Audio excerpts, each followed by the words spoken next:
Hello नमस्कार दोस्तों, निर्मल study 96 पे आप सबों का तहे दिल से स्वागत है।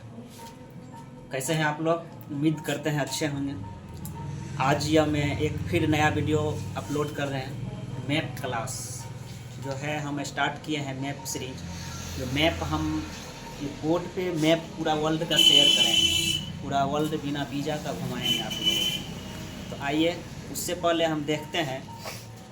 इससे पहले हम महादेश के बारे में बता चुके हैं, क्या ठो महादेश है उसका बड़ा से छोटा बता चुके हैं। आज थोड़ा सा देख लीजिएगा सौर मंडल। सौर मंडल में कितने ग्रह हैं, वो ग्रह क्रम क्या है, किस तरह से अपना पृथ्वी सूरज की चारों ओर घूमती है, क्यों हमारे इस महादेश में सालों भर गर्मी रहता है, किसी महादेश में कम गर्मी रहता है, कहीं क्या रहता है, इसके बारे में आज हम बताना चाहते हैं। आइए स्टार्ट करते हैं। कहते हैं, होके मायूस यूं ना शाम सा ढलते रहिए, जिंदगी भोर है सूरज सा निकलते रहिए। आइए मेरे दोस्तों स्टार्ट करते हैं। निर्मल स्टडी 96 मेरा चैनल का नाम है। आप इसे लाइक शेयर सब्सक्राइब ज़्यादा से ज़्यादा करें, बेल बटन को दबावें और आप हर एक वीडियो को ज़रूर देखें।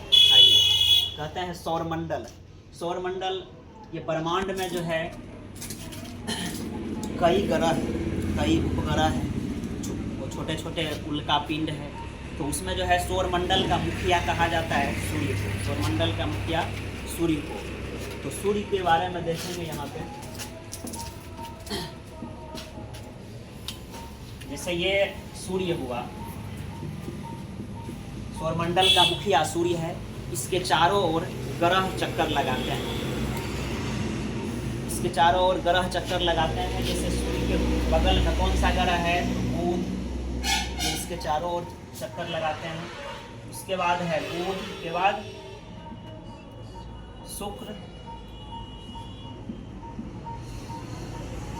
बुध के बाद है शुक्र, शुक्र के बाद तीसरा ग्रह, पहला ग्रह बुध शुक्र, उसके बाद है पृथ्वी, पृथ्वी के बाद मंगल, तब बृहस्पति, तब है शनि, तब है अरुण वरुण। देखिएगा कुल ग्रह की संख्या कितने हैं? 8। कितने ग्रह है? 8। 8 ग्रह कौन कौन है? बुध शुक्र पृथ्वी मंगल बृहस्पति शनि अरुण वरुण।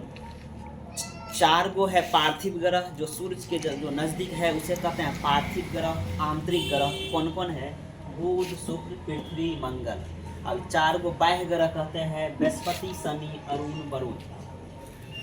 ब्रह्मांड में 8 ग्रह है और कई उपग्रह है। सब ये ग्रह का अपना अपना उपग्रह है। ग्रह किसे कहते हैं? जो सूरज की चारों ओर चक्कर लगाती है उसे ग्रह कहते हैं। जो सूरज का परिक्रमा करते हैं उसे ग्रह कहते हैं। ग्रह की कुल संख्या 8 है। सूरज भी अपने जगह घूमते हैं, लेकिन इसको स्थिर मान के हर एक ग्रह इसका जो है चक्कर लगाते हैं। ठीक, आइए तो सबसे पहला ग्रह है बुध। बुध के बारे में कहते हैं सबसे छोटा ग्रह, ब्रह्मांड में सबसे छोटा ग्रह बुध। बुध के बाद आता है शुक्र। शुक्र जो है अपना पृथ्वी के लगभग समान है। इसका सभी चीज़ परिक्रमण काल या जो है लगभग कुछ समान है, इसीलिए इसे कहते हैं पृथ्वी का बहिन, पृथ्वी का सिस्टर, भोर का तारा, सांझ का तारा, ये शुक्र को कहा जाता है। पृथ्वी की भागिनी, ये सब कहा जाता है। ठीक, उसके बाद आता है तीसरा ग्रह पृथ्वी है, जहाँ पे जीवन संभव है। अपना लोग यही पृथ्वी पर हैं। इसी पृथ्वी के बारे में हम बताए थे 7 महादेश हैं पृथ्वी पर। 7 महादेश में बांटा गया है, उसी को पढ़ेंगे हम लोग। हर एक महादेश में कौन देश है नहीं है। आइए, पृथ्वी के बाद है मंगल, उसके बाद है बृहस्पति। मंगल और बृहस्पति में क्षुद्र ग्रह है। मंगल और बृहस्पति के बीच में क्षुद्र ग्रह स्थित है। क्वेश्चन आता है क्षुद्र ग्रह किसके बीच में है, तो मंगल और बृहस्पति में। उसके बाद आता है शनि, बृहस्पति के बाद शनि, और उसके बाद आता है अरुण, उसके बाद वरुण। सबसे दूर स्थित ग्रह वरुण, सबसे नजदीक स्थित ग्रह बुध, सबसे दूर स्थित ग्रह वरुण। कहेंगे सबसे बड़ा ग्रह बृहस्पति, सबसे बड़ा ग्रह बृहस्पति जिसे पीला ग्रह कहते हैं, और आजकल जो है शनि का सबसे ज़्यादा उपग्रह हो गया। पहले बृहस्पति का था, अब शनि का सबसे अधिक उपग्रहों की संख्या हो गया। अपना लोग पृथ्वी के बारे में पढ़ेंगे। पृथ्वी का एकमात्र उपग्रह है चंद्रमा, जिसे जीवाश्म उपग्रह कहा जाता है। उपग्रह किसे कहते हैं? जो ग्रह के चक्कर लगाते हैं उसे उपग्रह कहा जाता है, और जो सूर्य का चक्कर लगाते हैं उसे ग्रह कहते हैं। तो अपना लोग अब 2 सेकेंड देखिएगा, अपना पृथ्वी के बारे में पढ़ेंगे।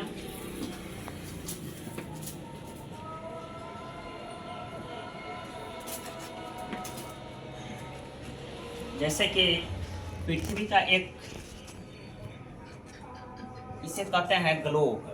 पृथ्वी का एक मानचित्र है, जिसे मतलब कि पृथ्वी गोल है। इसको एक ग्लोब की तरह जो अपना लोग समझेंगे, ये ग्लोब है। तो ग्लोब में जो है पृथ्वी का जो बीचों बीच जो रेखा रहती है, इसे कहते हैं क्षैतिज रेखा जो रहती है पृथ्वी ग्लोब को 2 बराबर भाग में जो बांटती है, इसे कहते हैं अक्षांश रेखा। इसे कहेंगे भूमध्य रेखा। ये बीच में है, इसीलिए कहेंगे इसे भूमध्य रेखा है। ये 0 डिग्री अक्षांश रेखा को ही भूमध्य रेखा कहते हैं। ठीक, इसके ऊपर होता है नॉर्थ, नीचे होता है साउथ। तो कोई भी मैप में ऊपर नॉर्थ, नीचे साउथ। ऊपर कहेंगे नॉर्थ पोल, उत्तरी गोलार्ध इसे कहेंगे उत्तरी गोलार्ध, नीचे को कहेंगे दक्षिणी गोलार्ध। ठीक, ऊपर में 0 डिग्री के बाद 1, 2, 3 इस तरह से यहाँ पे 23.5 डिग्री नॉर्थ को कहते हैं कर्क रेखा। 23.5 डिग्री नॉर्थ को कर्क रेखा। ठीक, और 23.5 इस नीचे आएंगे 1, 2, 3, 4 इस तरह से 23.5 डिग्री साउथ अक्षांश रेखा, 23.5 डिग्री दक्षिणी अक्षांश रेखा को कहते हैं मकर रेखा। 23.5 डिग्री दक्षिणी अक्षांश रेखा को मकर रेखा। 23.5 डिग्री उत्तरी अक्षांश रेखा को कर्क रेखा, 23.5 डिग्री दक्षिणी अक्षांश रेखा को मकर रेखा। अब देखिए, पृथ्वी और सूर्य के बीच इस तरह से परिक्रमा होता है, इस तरह से सूर्य और पृथ्वी स्थित है कि सूर्य मान लीजिए यहाँ पे सूर्य की रोशनी अगर पृथ्वी पर लंबवत स्टार्ट हुआ यहाँ पे, तो इसके बाद ये अगर उत्तरी गोलार्ध में जाएगी, सूर्य उत्तरी गोलार्ध में जाएगी, तो ये मैक्सिमम ये कर्क रेखा तक आएंगे। मैक्सिमम ये कर्क रेखा तक ही ये लंबवत चमकेगा। सूर्य की रोशनी मैक्सिमम उत्तरी गोलार्ध में कर्क रेखा तक ही जाती है।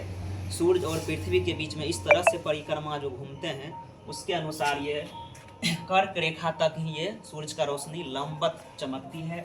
इसीलिए उत्तरी नॉर्थ ध्रुव तरफ इसका तिरछा रोशनी जाता है, इसीलिए ऊपर उत्तरी गोलार्ध के नॉर्थ ध्रुव में जल ही जल है। उसी तरह दक्षिणी गोलार्ध में रोशनी तिरछा जाता है, गर्मी कम पड़ता है, पूरा जल ही बर्फ। ठीक, तो उत्तरी गोलार्ध में ये जो है सूर्य अधिकतम मैक्सिमम कर्क रेखा तक पहुंचती है। ये होता है 21 जून, ये होता है दिन होता है 21 जून, जब सूर्य की रोशनी पृथ्वी पर लंबवत पड़ेगी कर्क रेखा पर, उस दिन होगा, और वो तारीख होगा 21 जून। उस दिन उत्तरी गोलार्ध में 12 दिन, उस दिन उत्तरी गोलार्ध में 12 दिन और रात छोटी। तो किस तारीख को? 21 जून। 21 जून को क्या मनाया जाता है? विश्व योगा दिवस, जिसे भारत ने स्टार्ट किया, भारत के सहयोग से यूएनओ पे लागू हुआ है कि विश्व में योगा दिवस। ठीक, तो 21 जून को योगा दिवस, और 21 जून को क्या होता है? उत्तरी गोलार्ध में 12 दिन। उत्तरी गोलार्ध में सबसे बड़ी दिन 21 जून। अब फिर जो ये सूर्य जो है उत्तरी गोलार्ध में से ये कर्क रेखा से फिर नीचे आने लगता है। नीचे आएंगे, ये मतलब भूमध्य रेखा की ओर आएंगे, दक्षिणी इधर नीचे जाएंगे, लौटना लगेगा। जब सूर्य इधर गए और कर्क रेखा के बाद फिर लौटने लगेंगे, तो ये आते हैं यहाँ पे, फिर यह विषुवत रेखा पे चमकती है। ये होता है जून के बाद 22 सितंबर, यहाँ होता है 21 मार्च। ये 22 सितंबर का दिन होता है जहाँ पे फिर सूरज की रोशनी लंबवत चमकती है, कहाँ पे? विषुवत रेखा पे। उस दिन भी पृथ्वी पर दिन और रात बराबर होती है। पृथ्वी पर दिन रात कब बराबर होंगे? 22 सितंबर और 21 मार्च, ये 2 दिन पृथ्वी पर दिन रात बराबर होती है। उस दिन क्यों बराबर होता है? तो ये विषुवत रेखा पर सूर्य की रोशनी लंबवत चमकती है। उत्तरी गोलार्ध में समान मतलब सूरज का रोशनी जाएगा, दक्षिणी गोलार्ध में भी समान। इसीलिए पूरे पृथ्वी पर दिन और रात कब कब होता है? 22 सितंबर, 21 मार्च। अब देखिए सूर्य अब यह फिर विषुवत रेखा से नीचे की ओर जाने लगेंगे, नीचे की ओर जाने लगेंगे, तब ये अधिकतर मैक्सिमम ये मकर रेखा पर आएंगे 22 दिसंबर। यहाँ 21 मार्च, 23 सितंबर या 22 सितंबर, यहाँ पे होता है 22 दिसंबर। 22 दिसंबर को सूरज की रोशनी मकर रेखा पे लंबवत होती है। मकर रेखा मतलब दक्षिणी गोलार्ध में सूर्य रहता है। ये 22 सितंबर के बाद सूर्य ये दक्षिणी गोलार्ध में चल जाती है। उस समय तब उत्तरी गोलार्ध में कहा जाता है 6 माह का, उत्तरी मतलब धूर पे 6 माह का रात हो जाता है, मतलब सूरज का रोशनी नहीं पहुंचता है। तो 22 सितंबर का दिन ये सूर्य मैक्सिमम दक्षिणी गोलार्ध में मकर रेखा तक आती है, और दक्षिणी गोलार्ध में सबसे बड़ा दिन 22 सितंबर को होता है। उसके बाद रात छोटे।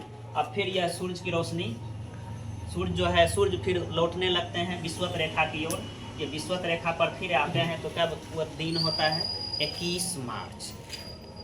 ये इस तरह से सूरज की जो है परिक्रमा पृथ्वी और सूरज के बीच, पृथ्वी जो है इस प्रकार से रोटेट करते हैं सूरज की, ये सब घटना होती है। विषुवत रेखा पर ये 2 दिन मतलब सूरज का रोशनी लंबवत चमकती है। इसीलिए अपना लोग जानते हैं कि अफ्रीका महादेश पे सालों भर गर्मी रहती है, और वहाँ पे जो है वहाँ का लोग काले होते हैं। क्यों? तो अफ्रीका जो है ये कर्क रेखा, मकर रेखा, विषुवत रेखा, इसी के बीच में है अफ्रीका। इस पर सालों भर गर्मी रहता है। अगर ये वीडियो अच्छा लगे तो लाइक, शेयर, सब्सक्राइब करें। इसके आगे हम और अगला वीडियो में बताएंगे। थैंक यू, धन्यवाद।